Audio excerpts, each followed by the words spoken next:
Hello everyone. As we learned throughout this class, there are many reasons how culture impacts us individually as well as globally. In our text, it states, if we wish to understand why people behave and think in the ways that they do, we need to also consider the kinds of cultural information that people encounter in their daily lives. I believe if we use the technological advances to help influence positive views and behaviors through social media instead of the negative, we can help teach compassion, empathy, acceptance, tolerance, sympathy, and kindness, aiding in future cultural evolution.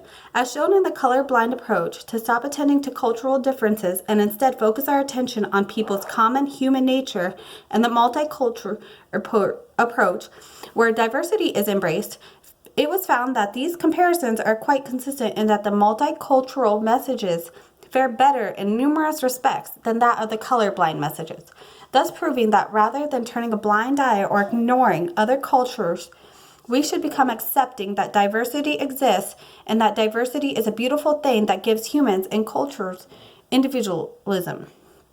The variety of uniqueness in humans keeps the world interesting. If we can eliminate prejudice, discrimination, and open our hearts to accept that all cultures, race, and ethnicities are important and each play a vital role to humanity, I think a lot of disagreements would be dissolved, and we could focus on individualistic concerns such as choosing one's own goals, independence, and freedom. We can embrace the idea that everyone is an individual with their own goals, personality, quirks, and each person is allowed to own their individualism. I feel if we find a balance between individualistic concerns and collectivistic goals of having an emphasis on family, work, friendship, and belongingness, we will develop a higher respect for each other, resulting in an increase of pro-social behavior. There is no gift greater than the feeling one feels when they help others without an expectation of reward, like altruism. Our family started a tradition this year where we bought, prepared, and served the homeless in our neighborhood a complete Thanksgiving meal.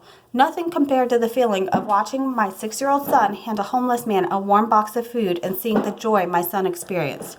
In closing, our world needs to have more acceptance that everyone is different, more understanding that everyone has a story to be told regarding struggles and accomplishments, to be kind and generous to those who need a warm smile or a hot meal. Thank you.